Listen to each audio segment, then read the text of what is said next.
Hi, everyone, and welcome to the White Rabbit Podcast.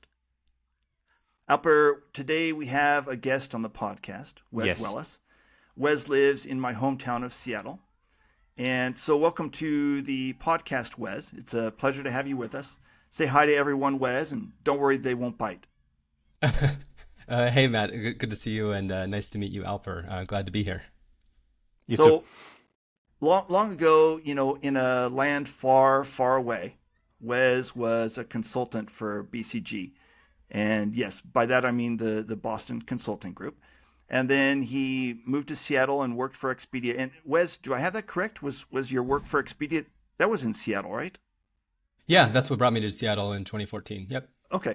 So, but some years ago, he went out on his own, and now he has that most meta of jobs. He's a consultant to consultants, and in particular, he hammers on the importance of your IP or intellectual property. And when I hear that phrase, IP, I'm I'm like a total deer in the headlights. I start thinking about lawyers and courts and trademarks and copyrights and legal jurisdictions and on and on. And I get all intimidated and my head just wants to explode. But Wes says no. Back up a second, people. Just chill out. That's not what IP is all about. IP is basically taking the sum total of your life's work and distilling it into a few graphics that people can look at and say, oh, so that's what that person is all about. And by the way, Wes uses the phrase intellectual headshots to refer to these graphics, the graphics that distill your idea and represent visually. So if you Yeah, hear us I'm curious about that. Yeah, so if you hear us using that phrase, intellectual headshots, if you hear us using that phrase on the podcast today, that's what we're talking about. And but anyway, hang on, I'm getting ahead of myself here. So before we move on to that stuff, let's finish up the intro. So Wes, help me wrap up the intro here. Is there anything that our audience should know that I haven't mentioned already? Yeah, well, I like the once upon a time, long, long time ago frame on that. No, that's really the bulk of it. But there is one piece, and I think people might be wondering, well, how did I go from a tech career to now building expertise Yeah, visuals good for point. independent consultants? And for that, there is one important step, and that was I spent a couple years at a startup called Reforge. And if you're in product management or have worked in SaaS products, and you might have heard of them, but what Reforge was building, they're still around. They're just doing something different now. But what we were building at that time was essentially the master class for the tech community. So Reforge would partner with executives from big tech and prominent startups. And then they would sit them down with me or one of my counterparts, and I would interview them for 2 or 3 hours a week for 2 or 3 months and just lift frameworks and visuals out of their experiences and their expertise. So then we would package that up as a course and run it as a live cohort and charge $1,000 or $2,000 a seat. Nice. Uh, that was a pretty grueling job. I think our course creation calendar Yeah, was really intense, I'll say. but what it really did was build my muscle for being able to sit down with essentially anyone and say, tell me what you know, tell me some stories, tell me about your expertise, let me ask you some questions, and then I can lift frameworks Nice. and visuals and IP out of that, and then mainly to help other people, but then also to monetize that a bit. So when I then went out on my own, that's exactly the type of work I was doing, still with executives. And then about a year out on my own, I made the intentional switch to work with independent consultants who I think have a more pressing need for these kinds of assets because they're going out and selling their Yeah. expertise for the first time. That's a really good point, and I'm glad you mentioned that. That's a great bridge between working for Expedia, which is an online travel agent basically, and what you do now. So yeah, that was a great bridge. Thanks for that. Okay, Yeah. so Wes, one more thing before we get started, and just so I don't forget, after the podcast, if any of our listeners want to get in touch with you, where can they find you? Yeah, well, like any solo consultant, I'm on LinkedIn, so you can find me Wes Wheless and drop me a DM, connect with me. I also write a daily email called The Light Bulb, and that's where I put insights and original frameworks for independent consultants or really anyone looking to monetize their corporate expertise. So if you want to take a look at that and look through the archive, then you can just go to lightbulbemail.com.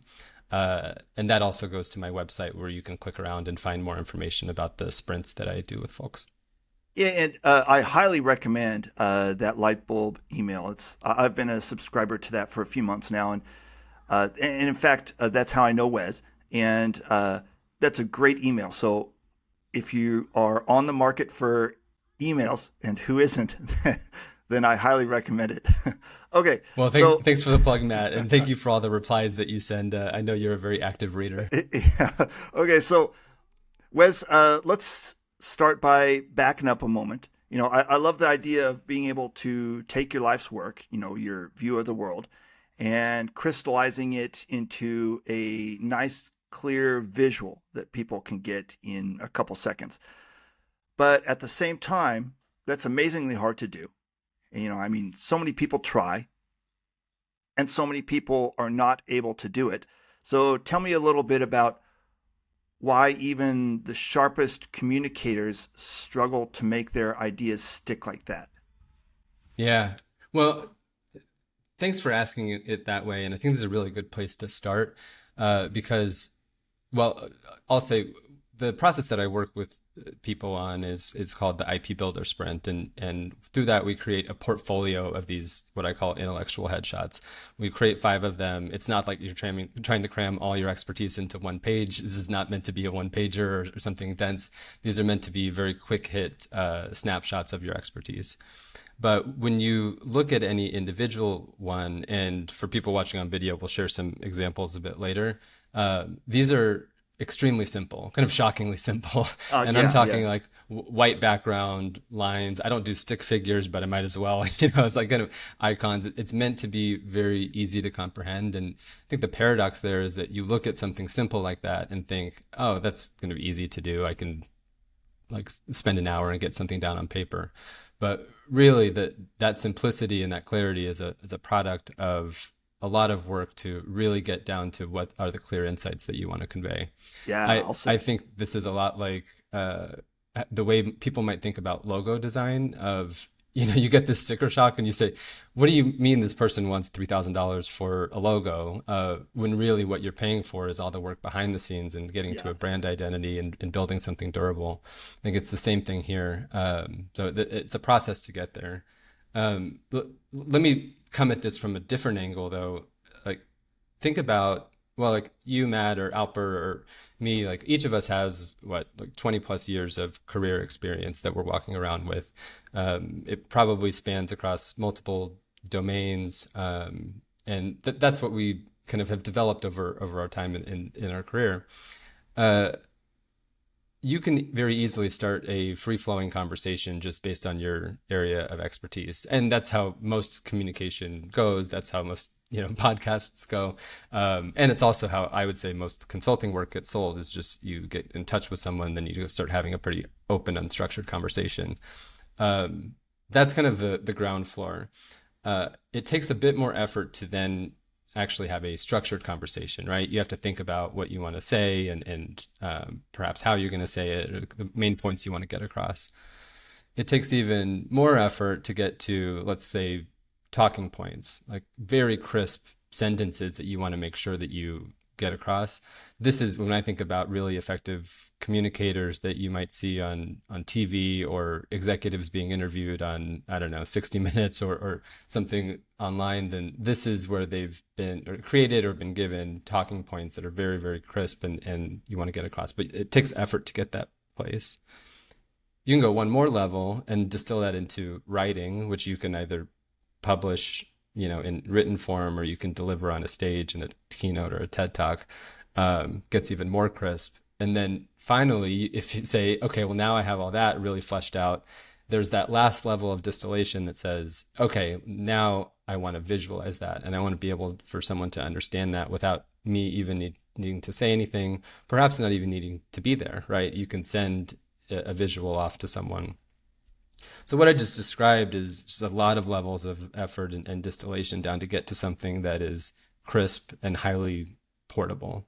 And so that is why you would think that, okay, even a strong communicator still has a couple levels more to go. to get to that level of clarity. And I'm wondering, that saying, how does that saying go? You can't read the label from the inside of the bottle. You know that saying? Oh yeah, Yeah, yeah, yeah. I hear it a lot. You can't read the label from the inside of the bottle. So that has me I'm wondering, okay, can I do this myself, or can I just run this by if I want to distill my idea, if I want to crystallize things, can I just run my idea by my spouse or a friend or a coworker or something like that? Does that work? I would highly recommend doing it with somebody. I Uh-huh. think that you can get started by yourself. I know my process starts with a worksheet that you fill out by yourself, and I can talk through some of the questions that are on there. But you really want an outside mirror, basically because you're too close to your expertise. Like we were just talking about, you have a couple of decades worth, and so it's really hard to know what is not clear to other people.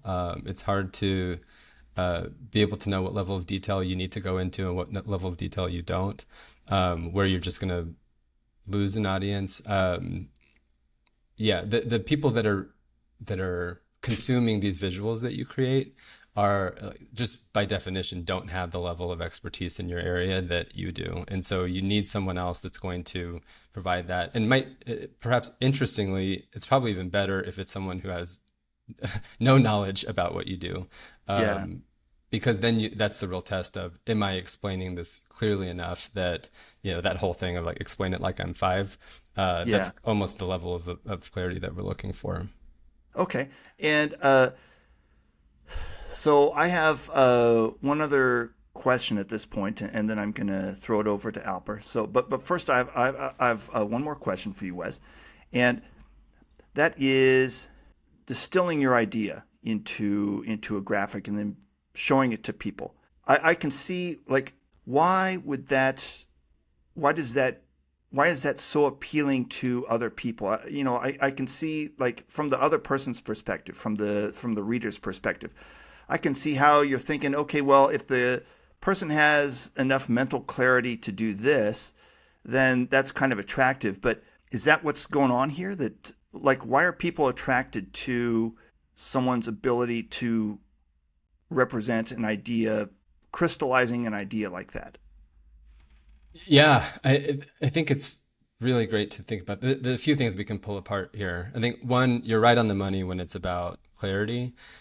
Usually what we're creating when we think about these intellectual headshots is depictions of people's pain, which sounds really morbid, but that's what people are interested in. Like they're my clients are dealing with their clients' pain, and so like, how can we demonstrate that you actually understand what they're going through?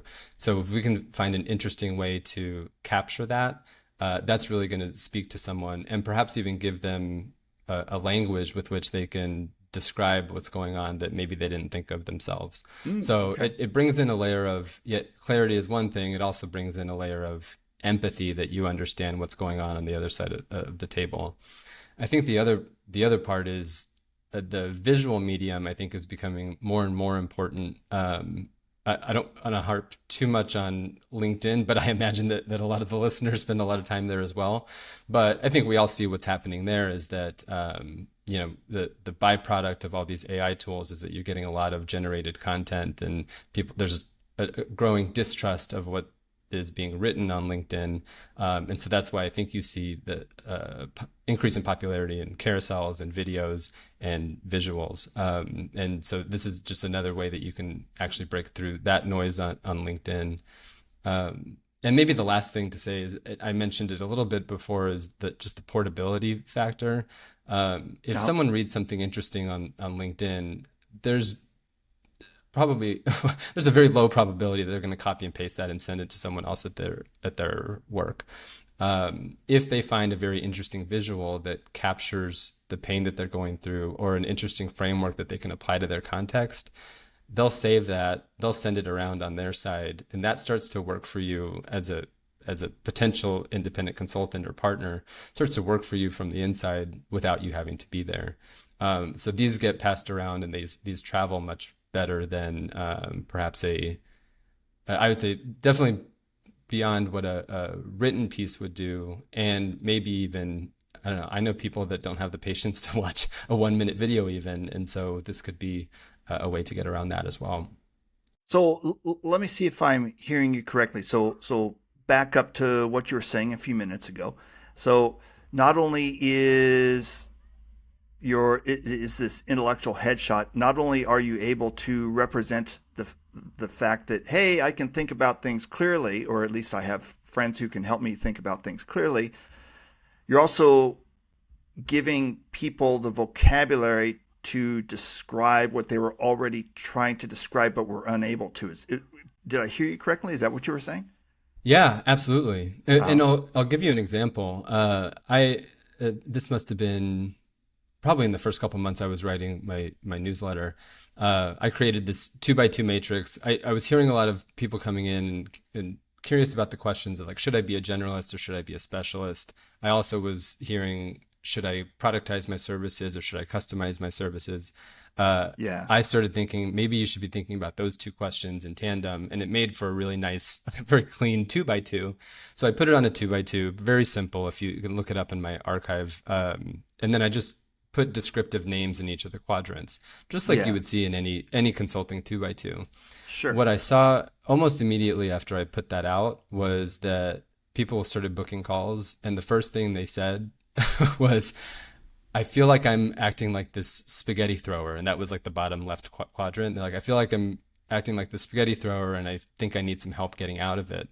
And so what it Yeah. did was it framed some kind of pain that they were going through. It gave them a label that they could attach to. And then it started a conversation that probably fast forwarded us like 20 minutes of them, kind of telling me what was, starting from ground zero, telling me what was going on. It elevated the conversation to a place where we could get really Nice. tactical really Ooh, quickly. I like it. So that's kind of the power of these things. It's not just to say, look how clear of a thinker I am. Like that's a really great quality to have, but can we advance the conversation and get into some real meat even on an initial consult?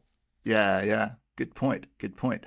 Okay, so in a few moments, Wes is gonna put some of these things up on the screen, but first, I don't want to hog all the questions, so let me throw it over to Alper. So, Alper, do you have stuff that you want to ask Wes at this point? Yes, I do. But before that, I'm going to challenge you, Matt, Uh-huh. into about reading labels from the inside of the bottle. Uh-huh. I did that actually 2 weeks ago, and I thought it was a genius way Wait, of you mean like actually trying to read an actual label from the not inside? trying. It was actually a, I'm not, it was a, well, it was a clear bottle. Uh-huh. Obviously, the thing inside the bottle was clear. It wasn't Yeah. like red wine or something. Uh-huh. And they put their marketing label on top of it with their brand and design and everything. And Okay. they put all the other legally required but no marketing value things Uh-huh. behind the label. So it's there. So you can look at it. You look at it through the liquid, which makes it even bigger. So Nice. it makes it more easier to read. And I think it was genius because they were like, the label was simple. They wanted to keep it that way, but then there were all these legal things that they were obligated to put. So it was on Uh-huh. the label. On the back On of the the back. label, Oh, you it's a would read great it from the idea. inside of the bottle. Yeah, it's a That's a great idea. great idea. Yeah. So I'll challenge you on that. By the way, I've never actually looked at a label from the inside of a bottle, or well, obviously I can't get inside of the bottle, so at least on the other side of the bottle, I've never looked at the back side of a label. What do you see? Do you know, Alper? In this case, Yeah, you read text. you can actually read the text, Yeah, huh? yeah, because it was required information like nutritional values or something that they didn't want to put on the front label because they had Yeah. a beautiful graphic, but Huh? all these legal things that they had to put were on the back of the label, only readable from the inside of the bottle. Nice, nice. But of course, before you bought the product, I mean, otherwise it wouldn't make much sense Yeah, to of read it course. after you consume the contents. Of course. Okay, so back to Wes. So what questions do you have for Wes? Well, the one that is on the top of my mind is this.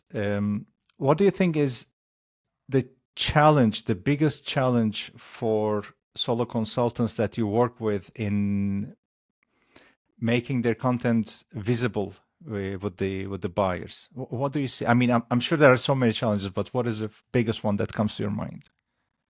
Yeah, I think the biggest one is probably I'm not a visual designer. I think that's the Mm-hmm. easy cop out for folks. Yeah. Well, newsflash, I'm not a trained graphic designer either. It's more of I think that's a yeah, at that point becomes very very moot very quickly. I think that the next one then is actually like I don't know what I want to convey. And that's where it can be really helpful to be guided through some steps of how should I think about distilling all these years of experience into Mm-hmm. something that my buyers actually care about.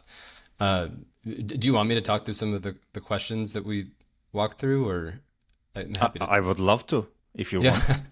want. Yeah, this is I mentioned a pre-sprint worksheet that I sent to folks. I give a time guidance of 1 to 2 hours to fill it out. I don't want it to be like too heavy, but I am intentional about giving it to people at least a week in advance so you can start to mine through all your experiences and remember things and whatnot. But first and foremost, we have to be very clear on like what problem you're solving and for who. So basically what your niche is. If you haven't specialized yet, I would not encourage you to go down this path too far. And I Mm-hmm. think this is because when you're building any type of IP, whether you're writing a book, building a course, or creating simple visuals like this, if you're not specialized, you're going to end up with really generic IP, and it's just not going to gain traction in the market. So that's the first screen I put on folks. And if people aren't at the specialized point yet, then I have a different like pre-sprint that we do. It's called Niche Finder, and that's something that we can talk through. All right, so let's say you're specialized. Then now where do you go? So it's what problem do you solve and for who? Very specifically, who is your buyer? That's crucial to know that right up front, because like I was just talking to Matt about, that buyer is going to have a whole different context than you. So for Mm-hmm. example, I just work with a consultant who's a deep expert in computer vision, machine learning, for cancer detection. She has deep technical knowledge, but her buyer is a non-technical founder of an AI startup. So keeping that front of mind will start to frame like what we're going to create for them. Then we get into questions, and you can think of some of these for yourself. I won't put you on the spot, but you just think, these are questions like, what question do you get asked the most? Like in your initial calls with folks, like what's the question that get asked the most? Where do you find yourself repeating yourself? When you get off intro calls or sales calls, what is something that you've struggled to communicate and that you've struggled to communicate time and time again?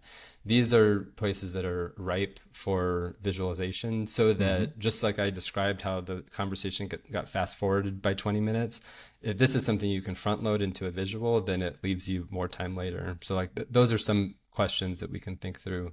The other one that I'll mention, and I love to ask this one because I work with a lot of people that are coming out of a couple decades in corporate. I like to ask, what have you been screaming about in corporate for years, but never Oh, I was like listened that. to about? And then you get some really, I mean, these are really ripe because now that you're out on your own, you can go say whatever you want and charge your own race. But PowerPoint that's something. templates. I think I will hear that the most. Oh, That's that's the biggest pain that I hear from my clients. So they feel constrained, and one day if they were to start their own business, I think that would be the first thing they would ditch and scream about it while doing it. okay. Yeah, well, that's something that you can turn into. That's what some people would call a spiky point of view. Like all of those, as we go through this process, and I don't think we have time to go into each step of my process, but I think of it in three phases. So it's extraction, synthesis, and packaging. Hmm. So I use a visual metaphor for that. Even I think about if you want to like go out and sell a diamond ring, you can't just like go find one on the street and sell it. You have to go mine the diamond, and then you have to polish it and cut it in the synthesis phase, and then you have to package it up and set it in a ring and put it in a box and all of that. Hmm. So what I was just talking about with those questions is the extraction phase. Together we talk about what are the key insights that we can form into a framework, and then we talk about sharpening that up into graphic form. Okay, Matt, I'm going to give the floor back to you. Oh, okay. Let's have Wes put some of these things up on the screen. Wes, you brought some of these things with you today, huh? Yeah, and I Okay. recognize this is an audio podcast for some, so I'll do my best to explain what's going on the screen. And you can see this now, right, Matt? Yeah, I can see that, and if by the way, if I notice something that that our audio listeners are going to need to know that you passed by, don't worry, I'll shout it out. Okay. Um, what I'll walk through is a set of headshots that I created with a client. I had his permission to share. He was very happy that I asked him to share these. I wouldn't share anything that someone hadn't published themselves Sure, already sure, without their sure, permission. sure. So this is what we create. This is again what I call an insights portfolio. That's another IP insights Yeah. portfolio, and that just means your collection of intellectual headshots. Okay. And so this is my client's name was Mark. Let me tell you a little bit about context about Mark, so these make a little bit more sense. So Mark is a fractional general counsel for B2B SaaS companies. He is what does that mean? So B2B software companies, where they need the most legal help typically is when they make big sales to enterprise companies and they need help with sales contracts. So Mark does that in a pretty interesting model. He is a lawyer, yes, but he's someone who does not charge by the hour. And he is someone who prides himself on being someone who would not slow down sales processes, but actually accelerate them and kind of work on the side of the business as Sure. opposed to, kind of like being hung up on far too many details. So Mark, and the last thing I'll mention about him is that, just as context, is that he has his own newsletter. He does a lot of writing, but when he came to me, he said, look at my website. I have a lot of interesting points of view, but it's all in his words. He said it's all bloody words. He's British, right? And so he said, I need some way to get these points across better, so people don't have to spend a ton of time reading. So that's why he came to me. So he filled out that worksheet. We had our first session, just kind of extracting everything, and then we built these 5 headshots, and I'll show you a couple of them. So here's the first one. And so for people just listening, this one almost has like a meme quality to it, but we thought that we would address the elephant in the room of that. Anytime the word legal comes up, people think that it's just going to come in and kill a deal. And so we said, I don't know, I had this visual metaphor in my mind about, a ski jump. And so it's like you have the skier that's about to approach the jump and you're all excited. And then all of a sudden you run into a brick wall, or in this case, the Grim Reaper. So here we talk about legal, where deals go to die. Yeah, I love this one. The skier, like, the ramp is leading straight into the Grim Reaper. So, and it's like, oh yes, legal, where deals go to die. And the skier, you just know that he's not going to get any air at all. He's going to get cut down by the scythe immediately. I love the that. title, Yeah. the Sales Prevention Department. Yeah. Well, and this one was it was fun to create. It also it shows off some of Mark's kind of sardonic sense of humor. In fact, I had this as a brick wall, not the Grim Reaper, and he was the one that said, "No, let's put the Grim Reaper on it. Like, let's make this really dramatic." And so, yeah, this one, and let me break down why this one works, because I have some kind of factors that I always like to check on. So the first one is it? I'll just say them all now, and then we can walk through them. So, is it instant? Is it memorable? Is it repeatable? And is it sticky? So all those might sound like they're kind of the same thing, but let me walk through why they're not. So instant, I think, is obvious. Like, can you see something like this and internalize it in a couple of seconds? So this one is more of like kind of a meme quality. I don't do all of them in this style, but this one, I heard you both laughing like kind of right away. So like you got it right away. So that's good. Yeah. Memorable is, someone an hour from now, like, would this stick in their mind? Probably. Like, how often do you see the Grim Reaper in a business context? Like, this is something that's going to stay with them. Repeatable, if someone 2 hours from now wanted to recreate this or describe it to someone, you could do that very easily. And so that repeatability is the lens for, is this simple enough for someone to see it once and then go replicate it on their own separately? So this one, I'd say, is simple enough to do that. And then the last part is it sticky? given this representation, this is the more kind of intangible one, but I want anyone who sees this, particularly if they're like his buyer is a founder CEO, I want anyone to think next time they think of legal, I want them to think, oh yeah, that is typically where deals go to die, but I don't want it to be like that. So maybe I should go talk to Mark. So, and before we move on, go back to those four. What was it? Instant? What were those four? Instant? Yeah, instant, memorable, repeatable, and sticky. Okay, so I understand three of the four pretty well and intuitively, but the repeatable one, that's kind of new for me. So tell me again what you meant by that, repeatable. Yeah, repeatable, or you can also think replicable. So this is, you see something and then 2 hours later you're in a meeting with someone else and you could redraw this from memory like on a whiteboard. So this is, it's a good proxy for, is this simple enough for someone to grasp and also recreate? So say that this, showed up on their LinkedIn feed and maybe they didn't save it, but they were still like, it still stuck with them. Could they go out and rebuild it from memory? That shows you that it is at a level of simplicity that could be highly portable. In that regard, I think this is fantastic. Yeah. Ask me 5 years later, I think I would be able to redraw this. Yeah, good. Because you're on LinkedIn, and every time you refresh the screen, the algorithm, so it's like what you've seen, a couple seconds ago might disappear. You might never see it again. But if it's repeatable, then if you have to explain it to your coworker a couple hours later, you're going to know exactly how to do it. There's a Grim Reaper in there. Yeah. I like it. Okay. Yeah. Let's see. You can tell me how we're doing on time, but I'll just go to the next one and sure. You can say if we should keep going. So this one was, again, Mark wanted to really make sure that he was differentiated from all the other lawyers that you would probably have ever come across.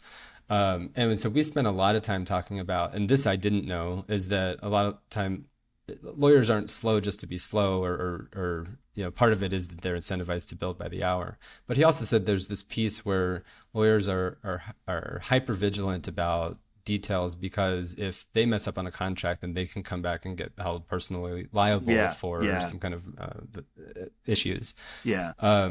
So Mark likes to make the differentiation that he is on the side of the business. He's ready to make business judgments about how deep you need to go in these contracts, and wants to make sure that he's seen as a partner in sales contracts as opposed to someone who's going to gum up the process.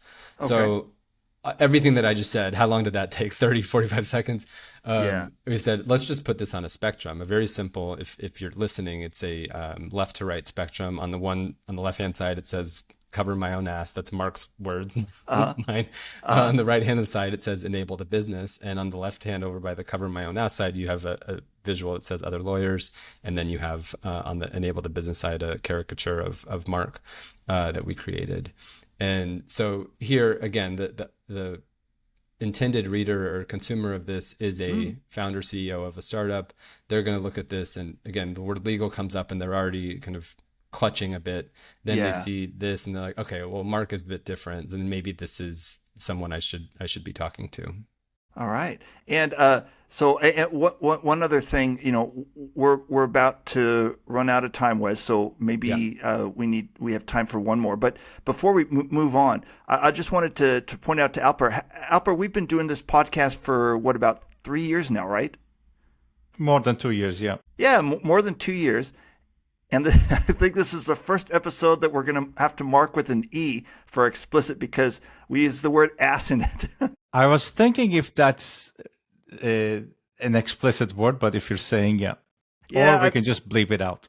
Yeah, well, or we could just bleep it out, and then we could continue our no explicit streak. Family-friendly podcast, yes. Well, I don't want to get you flagged, so do what you need to do. Okay. So now you're putting yourself on the left side of the spectrum. Yeah. So let's do one more, and then we got to wrap it up for the day. Sounds good. Well, then here's the last one, and this one you'll see is getting a little bit more detailed. But we've been talking about how there's the sales process, and inside these companies that actually getting to a sale takes a long time, and then the contracting process starts. And what Mark really wanted to get across was when you have an extended sales contract process, then 50% of the deals actually die in that contracting process because it takes too long. And so if you work with Mark, he says he has all these strategies of how you can shrink that contracting process down to a shorter time period. And then you can save more of those deals and increase your sales revenue. So this is one that starts to put a revenue implication on his different strategy. So when you think about these all together, and I'll move back to this kind of summary view, you don't have to show all these together, but if he was to put, and he's about to put those 3 that I just showed you on his website, then now anyone who gets sent to his website, particularly his target buyer, now has a pretty clear idea of who they would be talking to if they set up a call with him. Just all based on a couple of visuals that almost look like a comic strip, right? And that's the point here: is that you want them to get a really good grasp of who you are without having to think too much, and in a really memorable way. Okay. Matt, I know we're going to run out of time, but if Wes wants, can we also take a look at the one about negotiating? It really intrigued me. Yeah, keep going. Sure. Yeah, this one, Alper? Yeah, because I love the title, Most Buyers Negotiate After They Have Lost Their Leverage. Good point. Good point. It attracted my attention. Ooh, yeah, I can see why. Yeah, this was kind of a bonus one that we did together. Most of what we created was working on the sales side, but he also works with the buy side negotiations. And so this is one that stood out when we did the extraction questions. And he had this, he had written about how most people, when you're looking at vendors, you go and look at a bunch of different vendors, then you select a preferred vendor, and at that point you start negotiating. He says if you've done that, you've lost most of your leverage. What you should do is actually start to negotiate when you're still at this exploration phase, and start to ask vendors to price to your specifications at that point before you've made it clear to them that you're their preferred vendor. So what we really wanted to show here was that drop in leverage of where most people operate and what you could gain by starting to negotiate earlier in the process. That makes a lot of sense, yeah. And Wes, one more thing before we wrap up here. If client confidentiality makes this uncool, that's totally understandable. Don't hesitate at all to say that no, I can't do that. But I would love to be able to put a link to this PDF in the show notes so that if people want to see it, because I noticed that there are 26 slides and we only had time to do a few of them today. So is that cool with you if we link to the PDF in the show notes? Sure. Yeah. Some of these were some of the headshots of my own. These are frameworks that I've put out in my own newsletter. So yeah, there's a lot of examples here about what you could be looking at. And I'm sure my client Mark will be thrilled that I'll share these with anyone who wants to see them. So if it is okay with him, before everything. Let's thank Mark for his understanding. In addition to thanking Wes for being on the podcast. So thank you, Mark. And I'll let him know. Yeah. If I wasn't going to short out my computer by doing this, I would, pour one out for Mark. I would pour one out for Mark. So anyway, we'll wrap it up here. And thank you very much, Wes, for being on the podcast today. Yeah. Thank you so much. This was fun. Thank you. All right. So Alper and I will see you in the next episode, and hope that you have a good rest of the day. Talk to you later. You too. Take care. All right. Bye-bye. Thanks. Bye-bye. Thanks, Wes. Bye-bye.